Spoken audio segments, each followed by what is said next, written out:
A yellow Deuce coupe sat behind a soundstage for over a decade. Nobody moved it, nobody claimed it.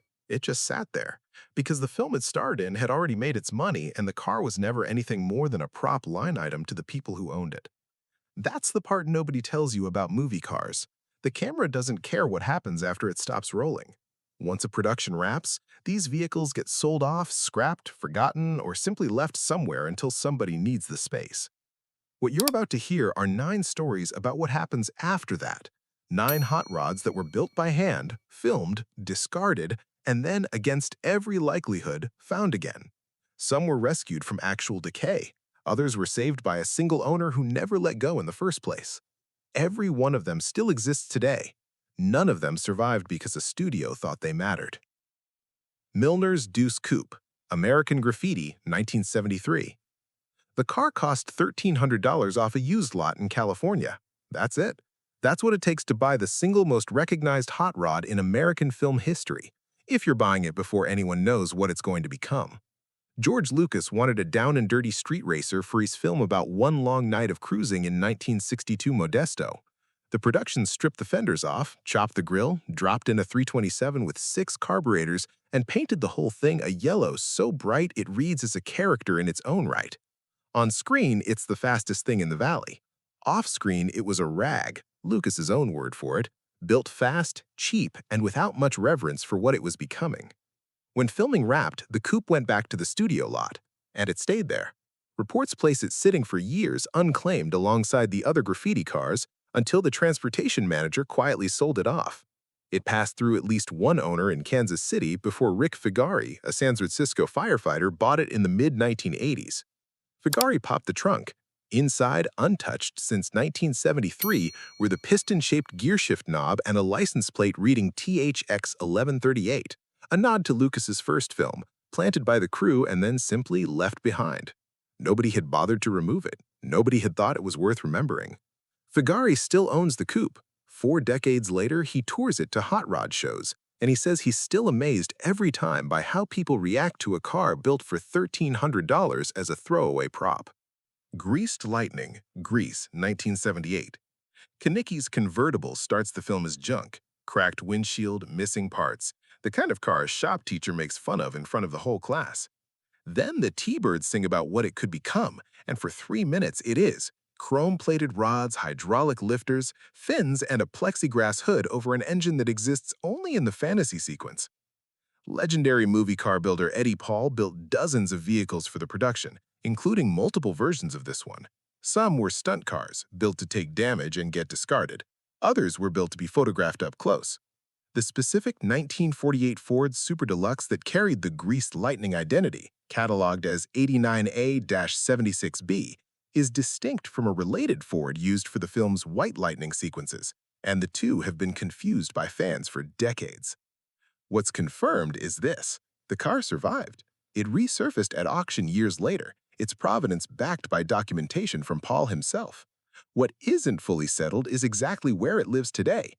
The trail on this one goes a little cold after the sale, and any account claiming to know its current resting place should be treated as reported, not confirmed. Still, a car that exists only because a group of fictional teenagers decided a piece of junk was worth transforming, and that ended up, decades later, actually needing someone to transform it right back into something worth preserving. There's a symmetry there that doesn't require embellishment. Bob Falfa's 55 Chevy, American Graffiti, 1973. Here's where the story gets stranger. This car wasn't built for American Graffiti at all. 2 years earlier, a builder named Richard Ruth constructed 3 matching 1955 Chevrolet 150s for a different film entirely, a stripped-down existential road movie called Two-Lane Blacktop. Powder blue underneath, gray primer on top, tunnel ram 454s under the hood. When producer Kurtz moved on to work with Lucas on Graffiti, he remembered those Chevys and knew exactly which car Harrison Ford's character needed to drive. 2 of the 3 cars were repainted black and brought back for Graffiti. One of them was destroyed during the film's climactic rollover, a real car sacrificed for a few seconds of footage. The other survived, was restored to its Graffiti appearance, and ended up in the same hands as the yellow coupe, Rick Figari's collection in San Francisco. If you've ever wondered why Falfa never pops his hood in the movie, It's because there was a monster big block sitting under there that had no business existing on the streets of 1962 Modesto. The production knew it. They just never let the camera find out. The Munster Coach, 1964 to 1966. This one was never lost. It was never even hidden. That's what makes it different from everything else on this list, and worth including anyway. George Barris built the coach from three 1927 Model T bodies stretched over a custom chassis with a supercharged 289 under a coffin-shaped hood. It's a hot rod in every technical sense, hand-fabricated, purpose-built, styled by an era that understood a car could be a punchline and a genuine piece of craftsmanship at the same time. The coach never disappeared into a studio lot or a stranger's garage. It stayed in circulation, touring shows for decades. Its ownership and whereabouts documented the entire time, right up through its sale at the 2018 Barris Estate auction. Nobody had to go looking for this one. It simply never let anybody forget it existed. The Camera Car, two-lane blacktop, 1971. This is the third of Richard Ruth's three matching 55 Chevys. The one used for interior shots, the one with the camera mounting brackets bolted into the dash. After filming, it went back to Universal's lot along with the other two. A Universal mechanic bought it, pulled the big block for use in a boat, and rebuilt what was left as a daily driver for his son. From there, it moved through a string of owners, drifting further from its own history with each sale, until it ended up in Canada, where its owner believed sincerely and incorrectly that he was sitting on the car from American Graffiti. He wasn't. Nobody could confirm what he actually had until a letter reached a two-lane blacktop historian named Walt Bailey, who tracked the car down and, before agreeing to buy it, brought in the one person who could settle the question for good, Richard Ruth, the man who built the car in the first place. Ruth authenticated it. The fiberglass doors had been swapped for steel. The front end had been replaced with a Camaro clip. None of the original bodywork most people would recognize was even still on the car. But underneath all of it, Ruth confirmed was the original chassis and the camera mounts he'd installed himself in 1970. It took Bailey 5 years to restore it. In 2009, he finally arranged for James Taylor, the film's star, the man who'd actually driven this car across the Southwest, to see it in person. Bailey called it closure. The car had spent 3 decades being mistaken for something else before anyone figured out what it actually was. California Kid Coupe. The California Kid, 1974. Pete Chaporis built this 1934 Ford three-window coupe the traditional way, at a moment when traditional wasn't fashionable. Most builders in the early 70s were moving toward resto rod styling, sympathetic to a car's factory lines. Chaporis went the other direction. Chopped top, full black paint, hand-laid flames by manual res. Old-fashioned, some called it, and not as a compliment. Then a television producer saw the coupe on a magazine cover and cast it in a TV movie alongside a young Martin Sheen. The production had no stunt budget, so Chaporis's coupe did all of it, every chase, every high-speed pass, filmed for real because there was no alternative. There's no lost chapter here, no junkyard, no misidentification, no decades in the wilderness. Jerry Slover bought the car along with Chaporis's business in 1986 and has owned it ever since, driving it through nearly 100,000 miles across 4 decades. It sits today in Peculiar, Missouri, largely unchanged, still carrying its original 340 horsepower engine. Not every survival story needs a rescue. Sometimes, the whole point is that nobody ever had a reason to let go. Corvette Summer's Corvette. Corvette Summer, 1978. The plot of this film is about a stolen custom car. The real history of the car itself turned out to be almost as hard to pin down. Built by Corky's Custom Studios for MGM, the Stingray that starred alongside a post-Star Wars Mark Hamill was reworked into something closer to a show car than anything meant for the street. Flared fenders, a shark-nosed front end, right-hand drive, and a candy apple paint job that reportedly took dozens of coats to finish. Sources differ on exactly how many cars were built and which model years they started from. What's agreed on is that at least 2 existed, a main unit and a backup. After the film, the cars scattered. One reportedly went to an Australian collector who altered it well past recognition.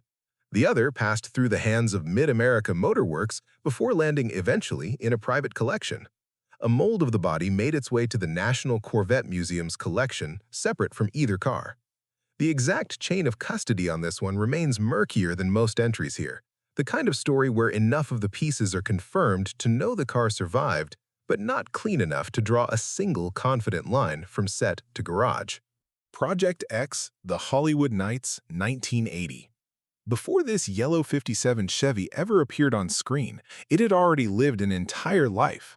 Popular Hot Rodding magazine bought it in 1965 for $250 and turned it into a running project, a car readers wrote about, argued over, and watched evolve issue after issue for years before Hollywood ever got involved. By 1980, when it appeared as Tony Danza's ride in The Hollywood Nights, Project X was already 15 years into a life that had nothing to do with movies. The transmission actually broke during filming. That's real smoke rolling over the car in the race scene, not an effect. What makes this one different from everything else on this list is that it was never rescued because it was never abandoned. The magazine kept it, kept modifying it. Small block, big block, fuel injection, superchargers, even a brief and controversial electric conversion that the internet did not forgive quietly. As of the car's most recent build, it's running a 632 cubic inch big block making over 1,000 horsepower. 60 years in and Project X still isn't finished. That was never the point. Tommy Evo's T-Bucket, The Choppers, 1961. Before he was known for anything else, Tommy Evo was a young actor obsessed with a hot rod he'd seen at a burger stand in Burbank, a T-Bucket built by a fellow actor named Norm Grabowski. Evo asked to measure it. Grabowski said no. So Evo drove to Grabowski's house, and when nobody answered, he crawled underneath the car in the driveway with a tape measure anyway.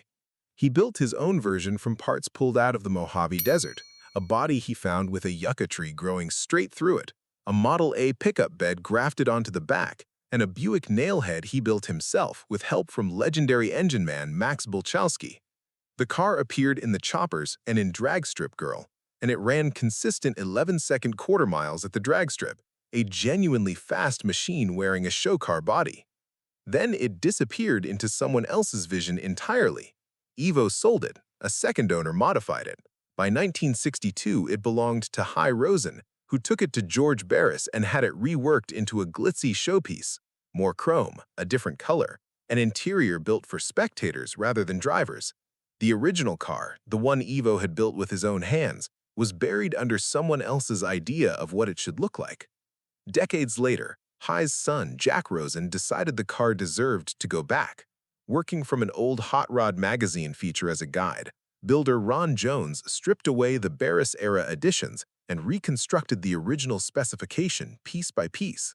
When it came time for the final pinstriping, Von Dutch, the man who'd striped the car for Evo back in 1955, laid down the lines himself. It was one of the last jobs he ever did before he died. The car spent years afterward on loan to the NHRA Motorsports Museum in Pomona.